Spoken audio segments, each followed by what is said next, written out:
Dirty Harry, Miami Vice, and Lethal Weapon. These are just some of the influences of Beat Cop, a game developed by Pixel Crow and published by 11-Bit Studios. It's slated to release at the end of this year and is hoping to deliver a game that'll touch your 80s cop nostalgia. So go on, make my day, and subscribe for more videos like this in the future. Hey guys, Wise Gamer here, bringing you my first impressions and preview of Beat Cop. The story goes that someone's framed you and no one at the department gives a damn. You're busted down from being a great detective to being a lonely old beat cop. Playing as Officer Kelly, you're left to be a virtual meter maid on the streets of Brooklyn. Your mission is to find out who framed you and why, investigating as much as you can while maintaining your quota in order to keep your job, pay your ex-wife, and still afford your other bills. This game's heavily influenced by late 70s, early 80s cop shows and movies like Miami Vice and Dirty Harry, and the banter between you and your fellow brothers in blue is just priceless. As you get into the gameplay, you kind of start each day receiving different orders as to what your quota is going to be for the day, what type of special tasks you have to do, and then you have some story objectives and things like that too. So this could include things like writing X amount of tickets for parking meter violations, poor tire conditions, stuff like that. You might also have to catch a certain amount of petty thieves that are shoplifting from stores and more like that. As the clock ticks away when you start your beat, you must manage your time wisely to ensure that you're not only going to reach your quota, but interact with the locals and build relations, find out clues about who framed you, complete various side missions, and just kind of progress the story in that way as well. The game introduces a lot of different mechanics to include social ratings with citizens, the police force, and more that are all influenced by your behavior on the street. Do you want to accept a bribe to fill your pockets and let someone off the hook without a ticket? Are you going to help the little girl find her lost cat instead of watching for shoplifters?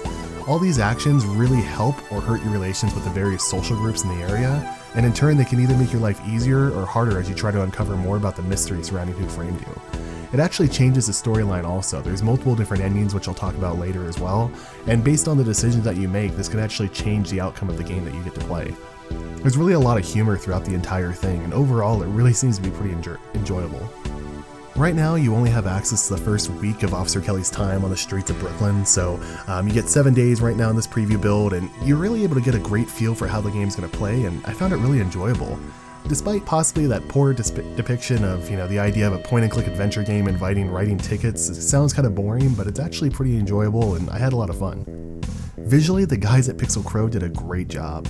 Now, I might be a little bit biased here, because you guys know, if you followed me for a while, I'm a huge sucker for pixel art. Really, I feel there's a lot of detail in this though, so it kind of gives you an idea of the world around you. In addition to just like the day-to-day streets and everything too, the police station itself when you're doing your morning briefing is really well done. If you look at like the watch commander who's assigned to your quota and everything, just kind of like the beginning start of the day, there's so much more resolution in that. There's just really detailed characters in that portion of it, and though it didn't carry throughout the entire game in this build, I don't know if it will further in other environments. There's really enough detail to kind of give you that feeling of this old school 80s cop feel as you go through everything. I really enjoyed it personally. The audio is really on point as well for various parts of the game. The whole intro sequence plays out, and there's this like really great track that just puts you perfectly in the theme of the stereotypical 80s cop show. They even show some clips from like Miami Vice and stuff like that in the beginning part of it.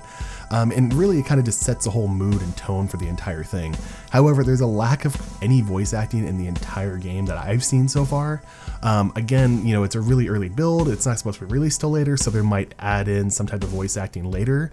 But right now, everything's just really like text-based and stuff like that too. And in addition to that, if you notice in some of the gameplay, depending on what shopkeepers you talk to, instead of having like separate dialogue, they actually all start saying the same type of stuff. So the like really flamboyant guy that is talking about, is that a pistol in your pocket or are you just happy to see me? That type of line. You can actually get that same line out of almost every shopkeeper that I talk to. So there's a lot of repeating there. I know it doesn't necessarily fit into audio, but since there's not as much audio with voice acting, I wanted to bring that up as well.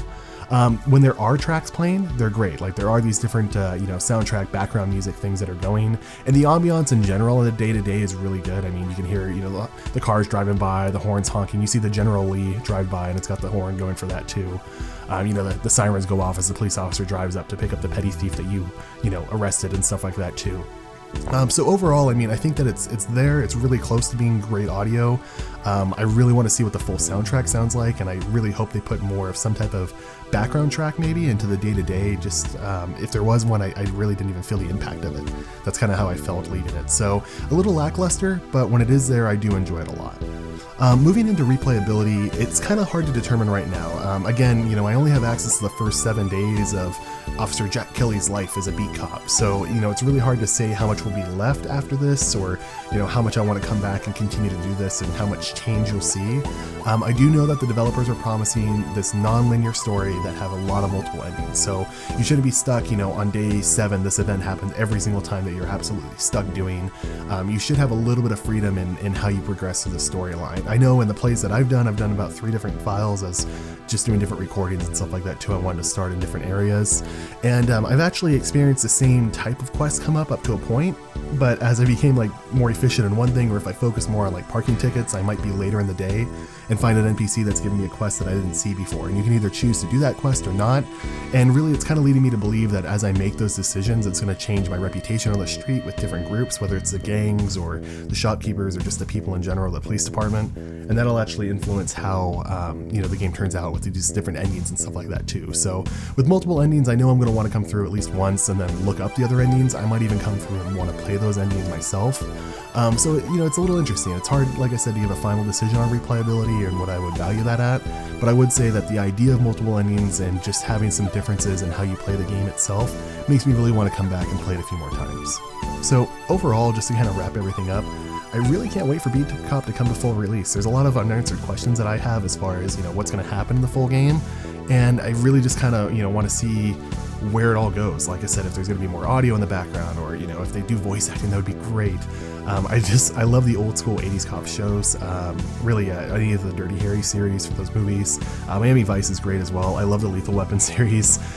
So really, I guess if you're asking yourself if you should pick this up or not, you just got to ask yourself, do I feel lucky? Well, do you, punk? Personally, for me, I'd really recommend placing it on your wish list. Keep an eye out for updates from the developer, see where the news is at on it and everything too, and get some more information on what the final game's going to look like. Between all the fun dialogue, the really great humor, the 80s nostalgia, just the gameplay in general, it is making me personally want to come back for more. I want to complete the 7 days, do multiple 7-day completions, and kind of get a really good feel for the most efficient way possible to get through these days. And then I know when the full release comes, I'll be wanting to play through it and see those different endings as well. So guys, I've been Wise Gamer. Thanks again for watching my first impressions of Beat Cop. Again, this game's slotted to release at the end of this year, so it's coming out pretty soon, probably next couple months, and I really hope you enjoyed the video. Thanks, have a great day. Bye-bye. I know what you're thinking. Did he fire 6 shots or only 5? Well, to tell you the truth, in all this excitement, I kinda lost track myself. But being this is a .44 Magnum, the most powerful handgun in the world, would blow your head clean off, you've got to ask yourself one question. Do I feel lucky? Well, do ya?